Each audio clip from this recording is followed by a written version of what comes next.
বসছে বেহেশতের বাগানে, করতেছে কবিরা গুনাহ গজবের মোবাইল নিয়া। কত কপাল খারাপ। হ্যাঁ, বিড়ির প্যাকেটে লেখা ধূমপানে মৃত্যু ঘটায়, এরপরও টানে। এরা কপাল পোড়া ছাড়া কি?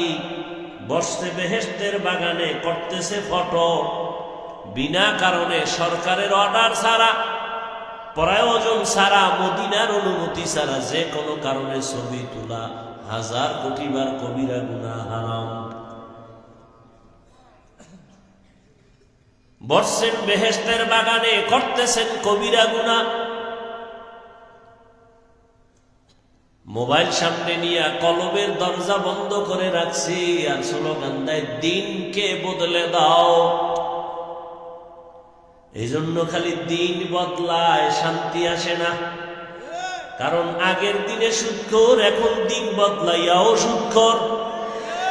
আগের দিনে গাঞ্জাখোর, দিন বদলাইয়াও গাঞ্জাখোর।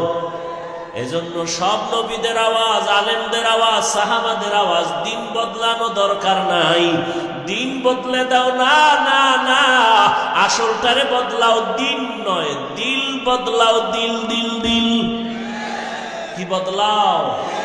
দিলকে বদলে দাও।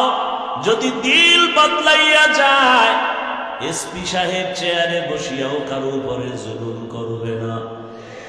দিলকে যদি বদলে দাও, ওমরের মতো বসে দিনের বেলা বিচার করবে, রাতের বেলা ঘুমাবে না, খবর নিবে আমার জনগণের কি হালাত। তুকু যাও সুন্নতে আহমদ কো জাবা মুহাম্মদ কে বুয়দ নিসবতুরা কারে শয়তা মিকুনি নামত বলি গরবনি লাস্তলানো বরওলি। খারাপ লাগে এমন ওয়াজ কোন ইমাম সাহেব জুমায় করলে ওর আসর পড়াবার সুযোগ আর হবে? ওই যে শিয়ালের হাতে মুরগি, কথা হয় না। এই বয়ান আমি যা কইছি এতক্ষণ, এই জুমায় যদি কোনো খতিব সাহেব দেয়, আসর পর্যন্ত আর থাকার উপায় আছে? কেন? শিয়ালের হাতে মুরগি। আল্লাহ হেদায়েত দান করুন।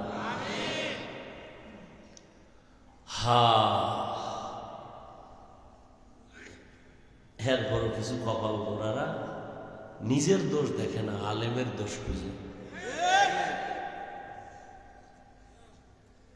আলেমের বিরোধিতা